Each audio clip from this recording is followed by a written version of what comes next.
Ah, ilan na ba? Pwede na yan. 100 plus na pala eh. Magandang araw sa atin lahat mga kababayan, saan man panig ng daigdig naron. Dito na naman tayo sa another episode ng ating vlogs, Badong Aratelis po. Pag-usapan natin ngayon, ito po, no, si Boying po, si Bongo po, pumalag dito po sa pandadawit ng ni Boying, tsaka nitong daldalero, si Boy Tokis.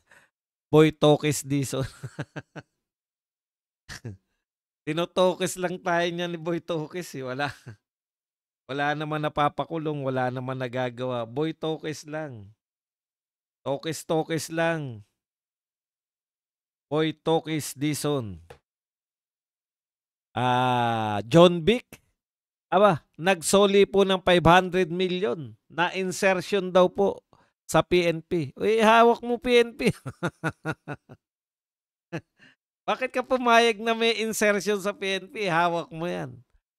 Yan po mga pag-uusapan natin, pero bago yan, kung bago ka pa lang dito sa ating channel, mag-subscribe ka na. Dahil ito lang ang tanging channel na may kinikilingan, may pinapanigan, una sa balita, huli sa impormasyon, kaya ano pang hinihintay nyo? Pindot na, okay. Alam nyo po, ito si Vince Dizon, ano to kaya to hinire? Dahil sa katotokis, yung mabubwisit ka na lang makinig sa mga paliwanag dahil sa sobrang haba na sobrang kung ano-ano mga pinagsabi. Alam niyo walang katotohanan, basta dakdak ng dakdak, dakdak lang ng dakdak ng kung ano-ano. Parang, oh, sige, padaldalin mo lang. Wala naman po. Wala pa rin kahit na isa. Update po natin, no?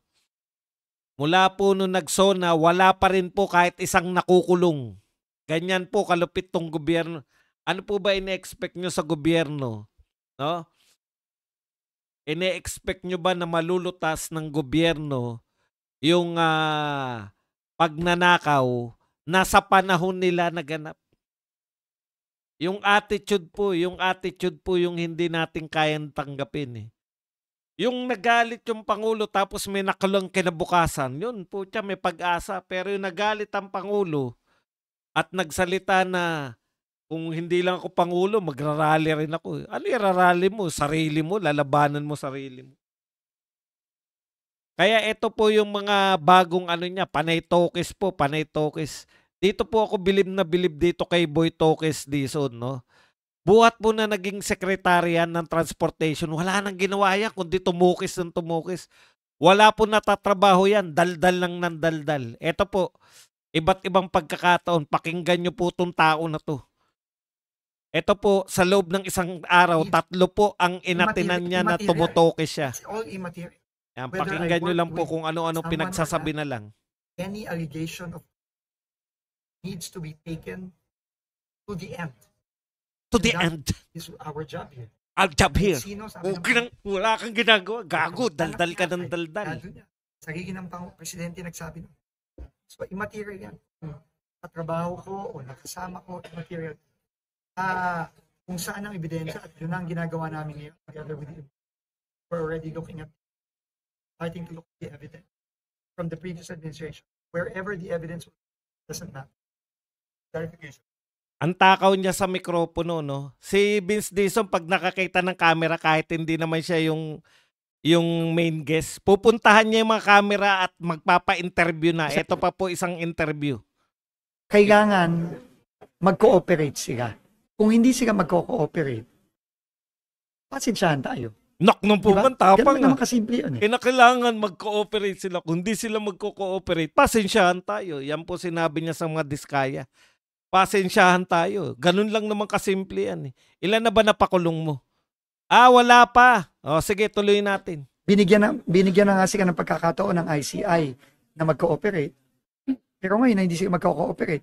Well, lahat ng mga kaso against them, talagang wala nang possibility na mag-state witness o ano. Kasi sila na mismo nagsabi na ayaw na nga mag-cooperate. Okay, yan po sinabi ni Boy Tokis. Napakagaling mo tumukis. Ang galing-galing mo, panay ka Tokis. Wala ka naman napapakulong.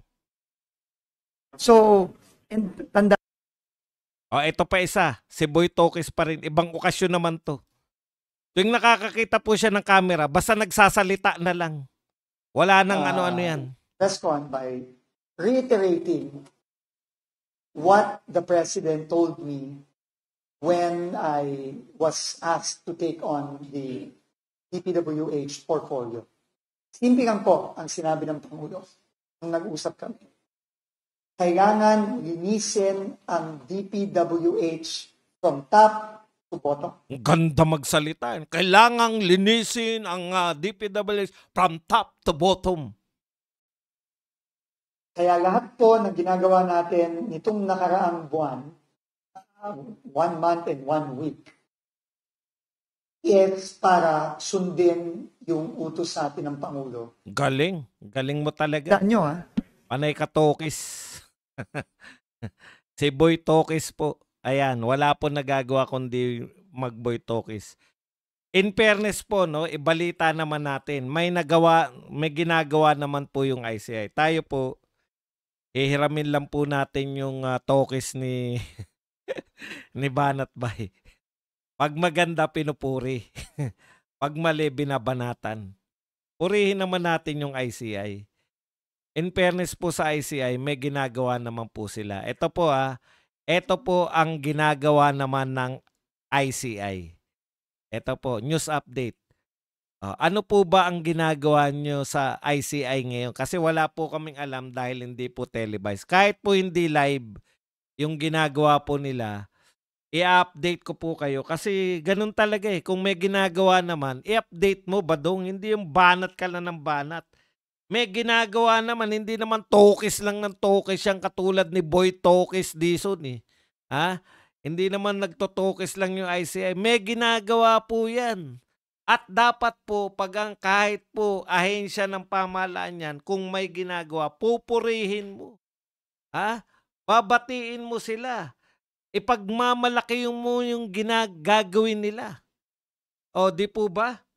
Thank you very much muna kay Amic TV 45 na nagbigay ng 499 pounds. Eto po, bago tayo nagpasalamat kay Amic, i-reveal ko na po ang ginagawa ngayon ng ICI. Magugulat po kayo kasi nga hindi po live. Hindi po natin alam. Pero nagulat po ako. Sabi ko, ganun po ako nagulat. Grabe po, gulat na gulat ako. Ang dami palang ginagawa ng ICI ngayon. Akala nyo ba? Dapat to sa ICI, pinaparangalan talaga. Ang dami po nilang nagagawa. Eto po, sasabihin ko na po. Kasi sa sobrang dami, baka maubusan po tayo ng oras. Iisa-isahin ko po yung ginagawa ngayon ng ICI. Talagang magugulat kayo. Sasabihin nyo na talagang etong ICI, sulit na sulit. Sulit na sulit po ang pera ng gobyerno. Pero bigyan ko muna kayo ng background. Ano po? Nung July po, in-announce ni BBM na lalabanan, habulin yung mga corrupt officials single dyan sa flood control project. Mahiya naman kayo, di ba? Yan sa kanyang zona, July po yan. July, August, September, October na po ngayon. 4 na buwan na po ang nakakalipas buhat ng sinabi ng Pangulo na hahabulin nila. May ginagawa naman po, no? May ginagawa naman po. Sabihin nyo pa po na ako ay makagobyerno na. Wala tayong magagawa. Kailangan po natin batiin. Kahit po yan na tayo po ay makaduterte, magagalit po kayo kasi binabati po natin ang IC. Ang haba ng introduction mo ba doon?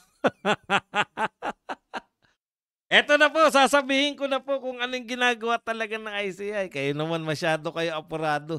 May ginagawa po at kinakailangan po talaga. Nagpa-presscon pa nga sa ginagawa nila. Nagpa-presscon pa po. Ibig sabihin, ilang oras po nilang diniscuss ito. Gusto nyo na po bang malaman? Hindi, baka magulat po kayo. Baka pagbintangan nyo po ako na bumaliktad ka na ba Badong? Bakit ganun na lang ang Bakit ganun na lang ang papuri mo sa ICI Badong? Talagang parang bumaliktad ka na. Maganda po yung ginagawa nila eh. Eto po, sasabihin ko na po. Ang ginawa, eto po, bubuo bubuo ang Independent Commission for Infrastructure ng Technical Working Group kasamang iba't abang ahensya na pa. Wala pa po sila nagagawa. Bubuo pala. Teka pala muna. Di ba kabubuo lang sa inyo? Ha? Alam ko kaya kayo binuo para mag-iimbestiga kayo. Ngayon may binubuo pa rin kayo na Technical Working Group. Ha? Ibig sabihin, wala.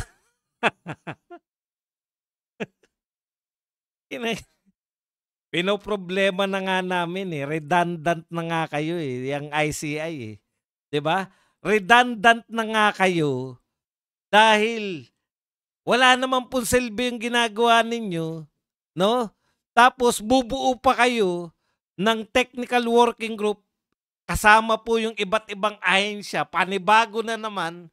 So meron na pong nag-iimbestigang NBI, meron na pong DOJ, meron na pong ombudsman, nagtayo pa po ng ICI. Tapos maghihintay na naman kami. Wala pa po resulta. Bakit?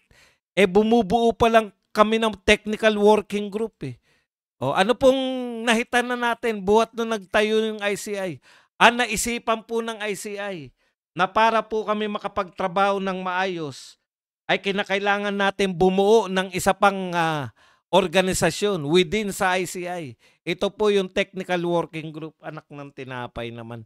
Hindi na po, tapos na po yung panunungkulan ni Pangulong Marcos. Panay pagbubuo pa lang ng grupo. Ang ginagawa nyo. Mabubuang ka talaga dito sa mga to eh. Nagkikreate lang po kayo ng mga panibagong maintindihan. Kung hindi po,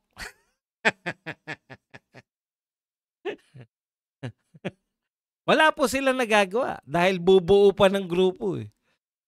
Siguro, itong technical working group, binubuo yan.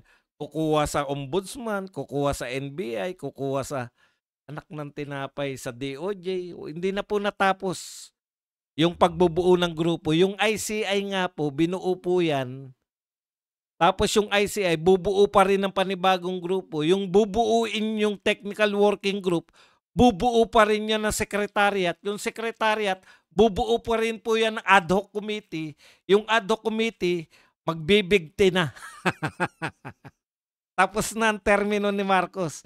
Hindi pa kayo nakakapagsimula. Ganyan po katindi. Pinaiikot-ikot lang tayo eh. Ikot-ikot lang.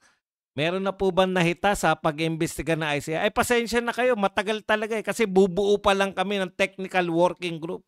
Wala pa kayong working group? Wala pa po. Ngayon lang namin naisip na kailangan pala ng working group. Ganun ba? O pag nakabuo na po ng technical working group, bubuo naman kami ng secretariat. Pag nakabuo ng secretariat, yung secretariat naman, bubuo naman ng ad hoc committee. Wala nang katapusan. Wala na kayong nahabol. Kundi bumuo lang ng bumuo. Pag tinanong mo, ano na po ang accomplishment? Ay bumubuo pa lang po kami ng panibagong grupo within sa ICI. Kaya nga po kayo binuo eh, para tutok lang eh. 'Di ba? Tututukan nyo lang, mag-imbestiga lang eh. Dahil hindi nila kinayang mag-imbestiga, bubuo sila ng panibagong grupo na kukunin yung mga iba't ibang tao sa mukhang tanga lang, no? Mukhang tanga lang tayo. Okay. Punta na po tayo rito sa sinasabi po ni BBM. Purihin naman natin si BBM. Paano daw? Alam pala ni BBM kung paano mapapabalik yung tiwala, mapapatatag yung suporta ng publiko sa administrasyon. Ano daw ang gagawin ni PBBM? Sinabing bukas ang kanyang administrasyon sa pagtanggap at pakikinig sa mga reklamo ng publiko para mapanatili ang tiwala ng iba't ibang sektor sa gobyerno. Ayun naman pala eh. Padong, ano ba inaangal mo? Okay naman pala yung Pangulo para mapanatili po yung tiwala ng tao sa gobyerno.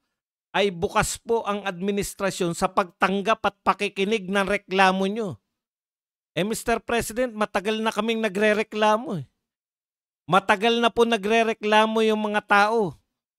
Bakit? Sinabi ba ni BBM na susolusyonan niya? Ang linaw.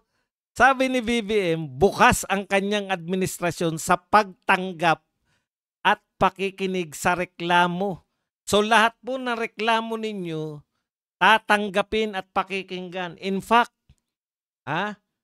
bumuo po siya. Ang galing nila na bumuo. Meron pong isumbong mo sa Pangulo, di ba? Direkta kayong makakapagsumbong. Oh. Bakit po napakarami ng reklamo, wala pa nalulutas? Wala naman yun sa pinangako sa inyo. Ang sinabi, bukas siya sa pagtanggap at pakikinig sa reklamo. Nakikigalit pa nga eh. Pag galit kayo, ako rin galit. Galit kayo sa flood control, sa Ghost Project, siya rin galit din. Galit kayo sa, magrarally kayo, kung hindi lang daw siya presidente, magrarally din daw siya eh. Nakikigalit. Ano ba naman, hindi naman niya sinabing lulutasin niya yung mga problema niyo. Ang sinabi niya, makikinig, tatanggapin at makikinig sa inyong reklamo. Hindi niya masusolusyonan. Pero, papakinggan kayo at tatanggapin ang inyong reklamo. Thank you very much ulit kay Amik. Pasensya na kayo at mabagal talaga ang due process. Wala nga pong hearing. Diniklara na nga po nila na walang hearing hanggang November eh. Dahil nagbabakasyon po sila Halloween. Wala pong hearing ang Senado hanggang November dahil Halloween po. Para tama si Wilfred Riz. Aba, magreklamo lang kayo. Abusado naman kayo. Nagreklamo na kayo, gusto nyo pang lutasin? Paano po lulutasin? Sila nga po ang dahilan. Sila nga po, eto nga pong gobyerno na to ang dahilan kung bakit kayo nagrereklamo. Paano nila lulutasin yung sila mismo yung may likha ng problema? Kayo naman no. Okay, punta na po tayo rito sa ano pa ba? Ito po ang pinahayag ni Remulla, Boying. No? Dalawa pong Remulla eh. At bakit po pumalag itong si Bongo? Sabi po ni Boying sa mga diskaya, may katwiran na po si Boying kung bakit tila hindi sa DOJ pa lang daw siya, parang hindi na po nagtatapat yung mga diskaya. Hindi po nila sinasabi yung lahat ng katotohanan alam nila. Ang tanong, tinatanong nyo ba? Bakit hindi nyo tanungin? Baka naman nasabi na ng mga diskaya yung alam nila eh. Gusto nyo kasing marinig.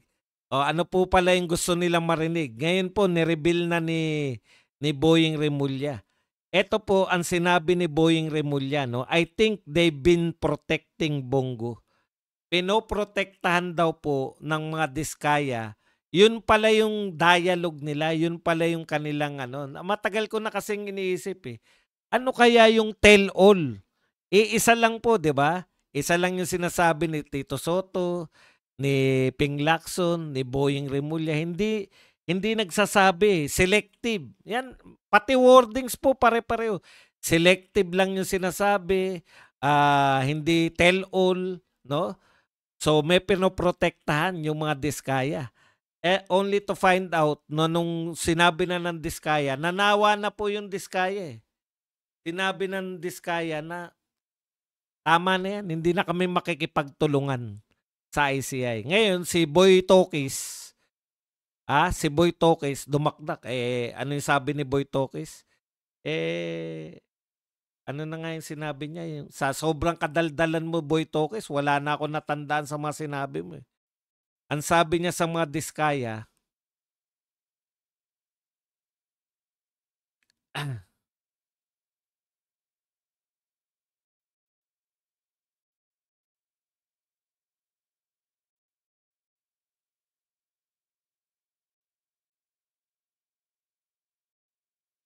Eto,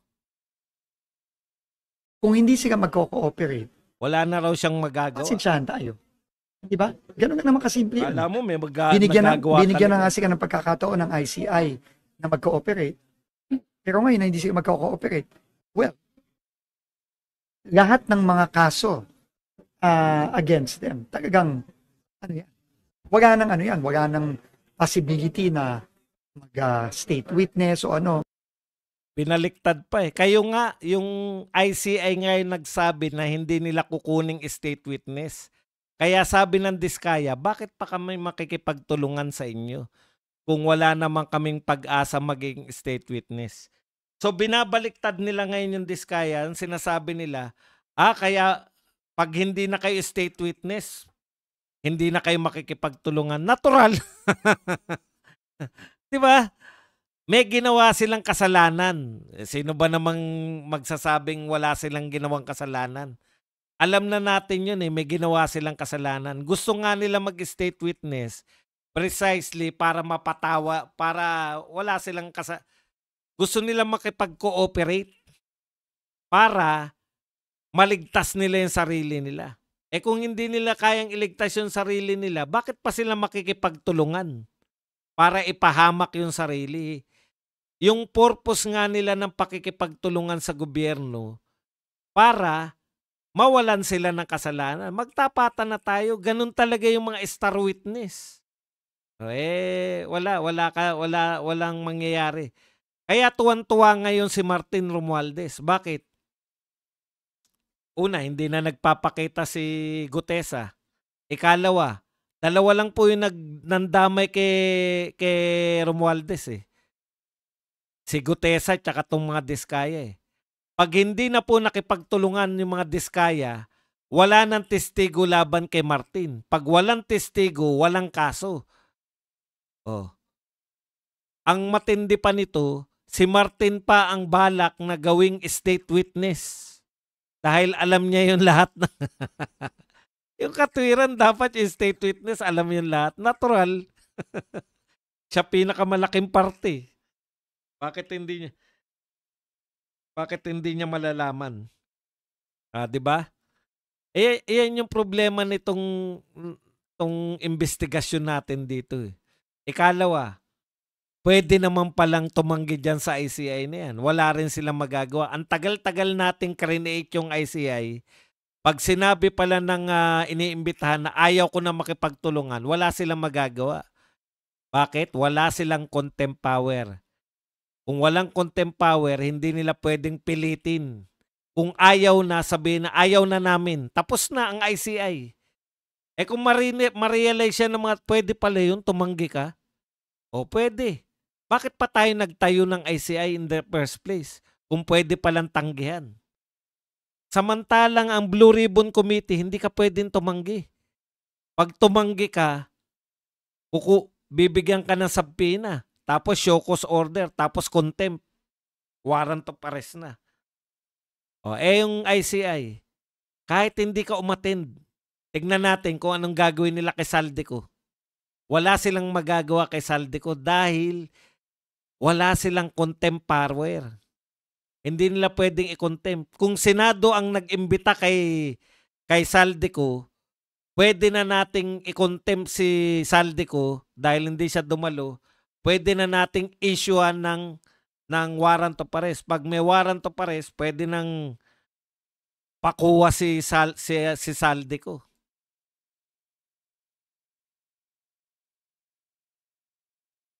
Okay.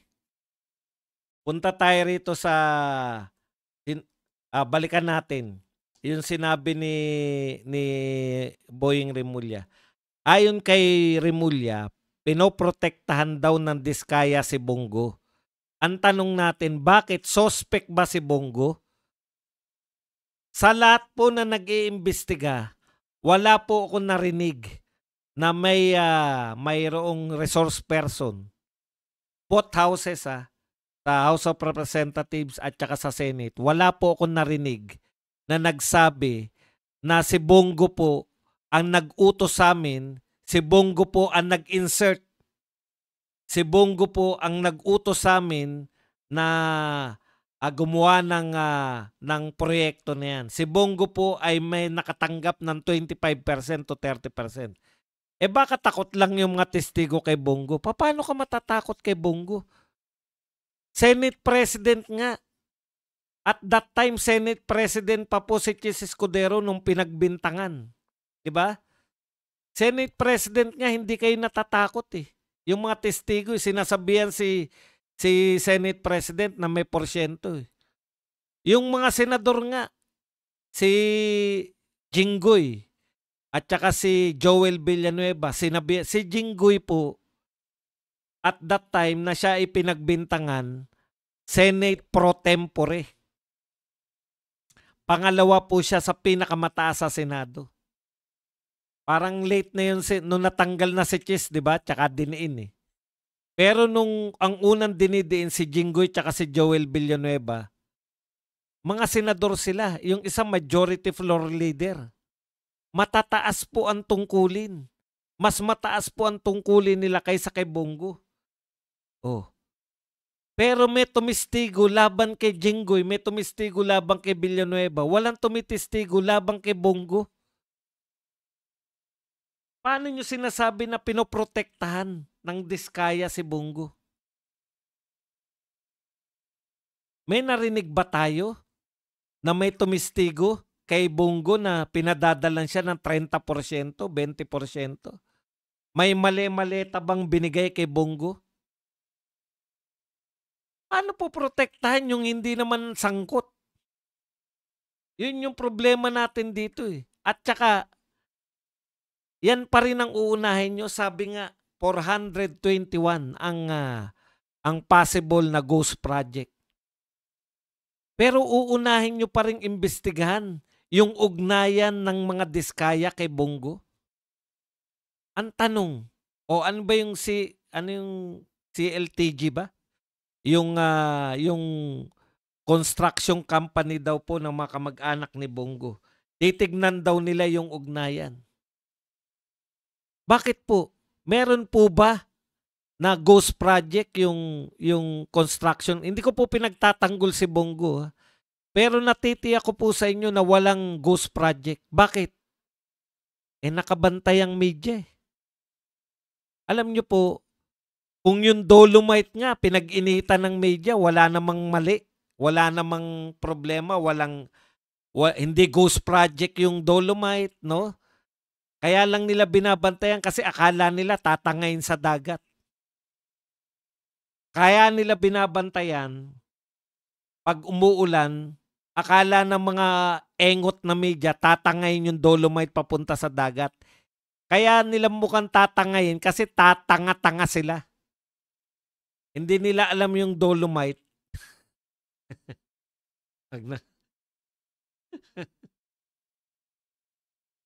Kung yung Dolomite nga eh.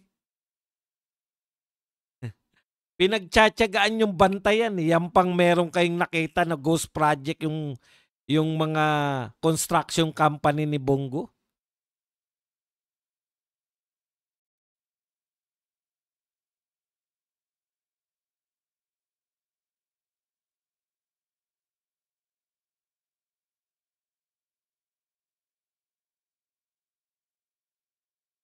Ito po ang sabi ni Bongo. Lumalabas na yung katotohanan Tingnan niyo paakyat na paakyat Habang paakyat, inililihis po sa katotohanan, umaatras, binabalik sa administrasyon ni former President Duterte na wala naman pong basihan. Hindi ko naman sinasabi na perpekto yung administration ni former President Duterte noon. Pag may nababalitaan siyang involved sa corruption, tinatanggal naman niya. Hindi ko sinasabing perpekto. Ngunit ito ngayon, nandito yung malala 22 to 25. Nandito yung malala. Hindi naman puputok yan kung hindi malala Pero tingin yung target po kayo, your big target. Sigurado. Kasi sabi ko nga, unti-unti na kaming ni-eliminate. Pag-identified with the past President Duterte, ni-eliminate. Taong bayan na po ang humusga. Alam nyo naman kung sino yung nagtatrabaho. Alam niyo naman kung sino yung nagsiservisyo lang ng tama. Yan po ang masakit, no? Yung sinabi ni Bongo na unti-unti na silang ini-eliminate lahat po ng malalapit sa dating Pangulo. Kaya po ang ugnay po nito, ang layo po, nagsimula po na ghost project, inuunti-unti po nila hanggang sa Diskaya. Yung Diskaya nga mismo gusto nilang iugnay na kagad direkta kay Duterte. Wala pong kumakagat wala pong sapain nila na yung Diskaya nagsimula ng 2016, di ba? Yung Diskaya, pinakamaraming proyekto sa panahon ni Duterte. Hindi ko maintindihan. Ang pinakamalaki pong budget ng flood control, panahon po ni Marcos, 2023, yung full na, yung sa kanya na nagmula yung budget, 2023 to 2025, pinakamalalaki pong budget ng flood control. Malalaking insertion po na napunta sa flood control, 2023 to 2025. Yung natuklasan po ng mga ghost project, 2023 to 2025. Wala pa po kayong naririnig na ghost project. Ang lagi po nilang sinasabi, kontraktor na yung mga yan nung panahon ni Duterte. Ang tanong, kahit ba kontraktor kayo kung takot kayo sa presidente, noon, nung 2016 to 2022, hindi kayo gagawa ng kapalpakan kahit kayo ay kontraktor na. O, di ba Vince Dizon, napahiya ka? Nagpunta ka sa Davao, di ba? Meron bang nireport si Vince Dizon na nakita niya na palpak na flood control project sa Davao? Wala. Hindi ba nakakahiya? Ang dami, 421 yung napapabalita na ghost project. Pero inuna nyo yung Davao. Baka makakita kayo na nadudurog na semento dun Patatampukin nyo na. Wala kayong nakita. Nakakahiya. Tinatarget ninyo yung Davao. Pinalagan kayo ni Pulong Duterte. Sabi na nga ni Pulong, eto na tignan nyo na lahat. Kung ano yung gusto nyong papeles na gustong makita, nariyan lahat, open. Hindi ba nakakahiya yan, Boy Tokis? Wala ka naman nagawa Kahit naman sa DOTR Nung ikaw ay transportation, tumukis ka lang din ng tumukis. Sumakay ka sa MRT, wala ka na lutas. Wala ka na lutas na problema. Okay. So balikan po natin yung sinasabi po ni lahat ng mga Duterte, basta makakita ng pagkakataon, alam nyo yung ginagawa ninyo, lalo nyo lang ginagalit yung mga tao. May nadadala pa, di ba? Nakakapagpadala pa yung mga dilawan tsaka yung mga Ngayon, nagtatanong na po yung mga artista. Puta, ginamit lang pala kami. Feeling nila ngayon, nagagamit lang sila Tuloy pa rin yung korupsyon, yung mga nanawagan papunta ng EDSA sa kanila, yung mga dilawan, wala na. Hindi na po nakikipaglaban. Paano? Natuklasan natin na mismong yung isa sa pinakamadaldal na nagmamalinis, nagngangalang Hontiveros, may insertion din pala, 3 bilyon. Ang nag-expose si Tunying. Nung pinatulan natin yung expose niya, sinisi na yung mga DDS. Wala naman daw siyang sinabing ninakaw ni Hontiveros. Wala kang sinabi pero yun yung ini-imply mo Pinagalitan ka ba ng amo mo, Tunying? Sinabihan ka ba na, teka muna, kakampi natin yan sa Hontiveros, huwag mong banatan. Anti-Duterte yan Ba't mo babanatan? Talaga, Tunying. Okay. Malinaw po na ang target po ng lahat ng investigasyon na to, iligtas si Martin, pero kawawa din po si Salde. Hindi naman pala kawawa. Gusto lang nilang diinan talaga hanggang kay Salde ko lang. Once na dinamay na yun si Martin, sinabi ni BP Sara, di ba? Pag dinamay na si Martin, pinatigil na yung mga investigasyon. Wala na nag-iimbestiga ngayon. Kala nyo ba malungkot sila na yung Diskaya ay ayaw na makipagtulungan? Hindi po. Ligtas na ligtas. Ano po ang katwiran nila? Walang testigo, walang kaso. Si Martin, walang testigo, walang kaso. Paano makakabuo ng testigo? Tinanggal nyo na kagad yung mahusay na investigador. Inalis nyo na kagad si Marcoleta. Tapos ilang panahon lang, tumigil na rin, nag-resign na rin si Ping Lacson. Tapos yung pumalit naman, nagbakasyon. Nagbakasyon ako, hindi natin alam kung saan bansa nagbakasyon. Si Erich Sylvester Talobender Tulfo. Wala talaga kayong balak. Ipapaubayan nyo sa ICI. Wala namang pangil yung ICI. Pag sinabi pala na kahit sino pala dyan, pwedeng sabihin, ayaw ko makipagtulungan. Hindi makikipagtulungan. Wala kayong magagawa. Yung may mga pangil, ayaw mag-imbestiga. Yung nag-iimbestiga, walang pangil.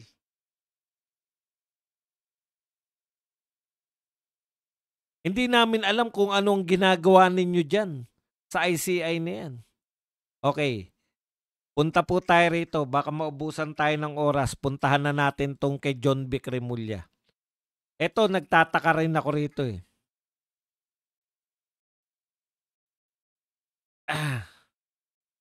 Sabi po ni John Vic Remulla, bears to 500 million insertion for PNP Intelligence Fund. Nung una ko tong patay kako. Mukhang si Tory yung babanatan nito. John Vic Remulla, bears 500 million insertion for PNP Intelligence Fund. Eto po, tanong ko lang kay John Vic Remulla. Hindi po ba kayo na yung DILG last year? Kailan ba siya naging DILG, si Remulla? Yung si Ben-Hur Abalos, di ba? Ibig sabihin, nung eleksyon, nung tumakbo si Ben-Hur, nag-resign siya. Kailan ba Tama, last year pa ba? Last year pa siya? Last year pa ba to si John Vic Remulla DILG? Siya pumalit kay Ben-Hur eh. Nung tumakbo si Ben-Hur Abalos, naroon daw si Lobender kasama si Palaka sa Italy.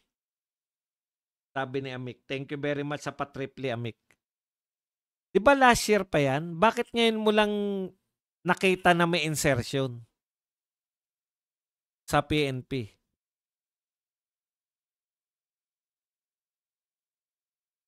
Bakit hindi ka umaangal noon? Hindi ko alam kung kailan nag-resign si Ben-Hur Abalos. Basta pagka-resign ni Ben-Hur Abalos, siya na kagad yung DILG. Hindi mo nakita yan? Na matagal na yung may insertion na yan? Hindi naman ngayon in-insert yan eh.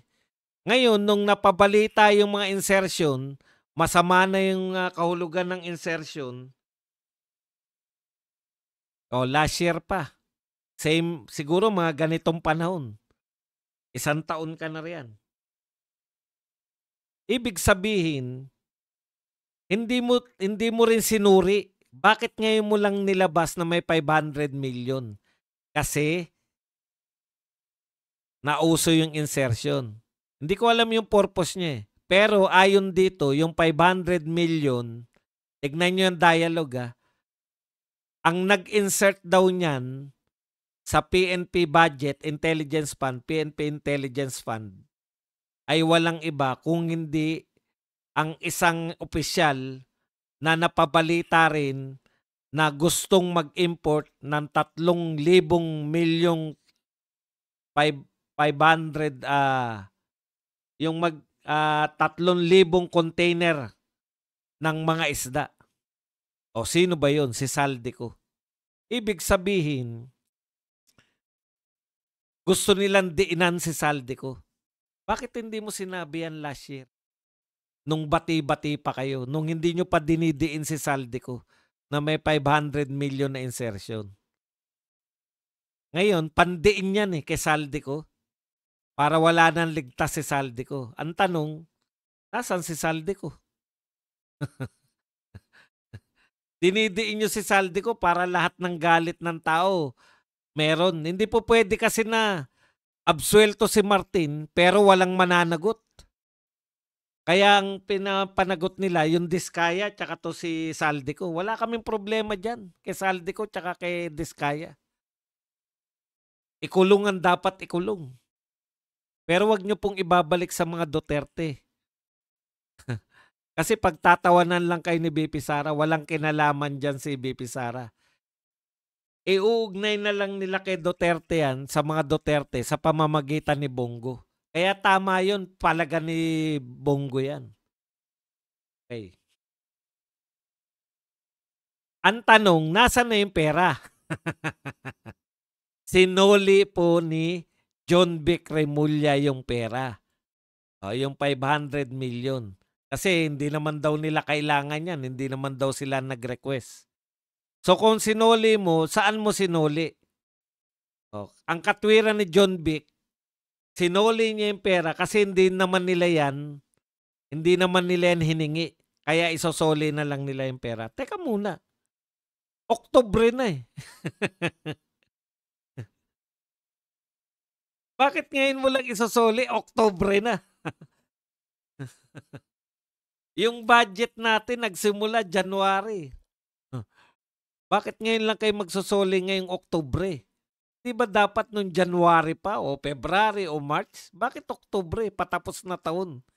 Tsaka nyo sinuli.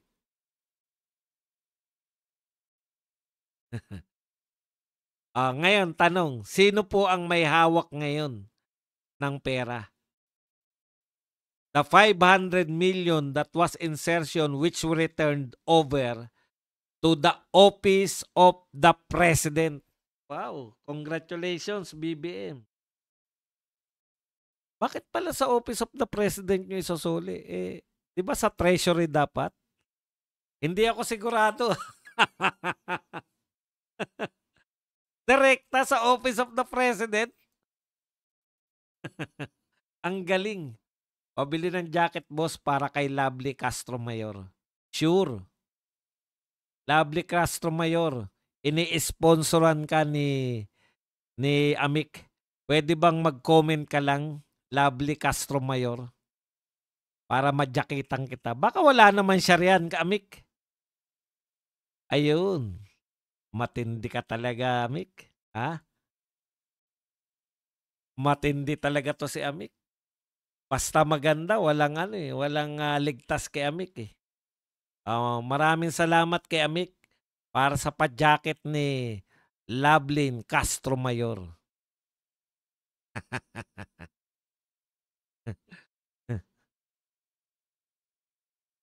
Mr. President, congratulations po. Sa iyo po sinuli yung 500 million. Akala ko sa Treasury sinusuli. Pwede palang isuli sa Office of the President. Hindi talaga eh, no? Hindi po namin nahalata ang galaw. Ang dami kong tanong. Una, bakit ngayon lang sinuli? Ikalawa, bakit hindi sa Treasury? Sa DBM? Your hula is as good as my hula. Okay, yan lang po ang ating topic. Pwede na po kayong magtanong, pwede po kayong magbigay ng reaksyon at higit sa lahat, pwede po kayong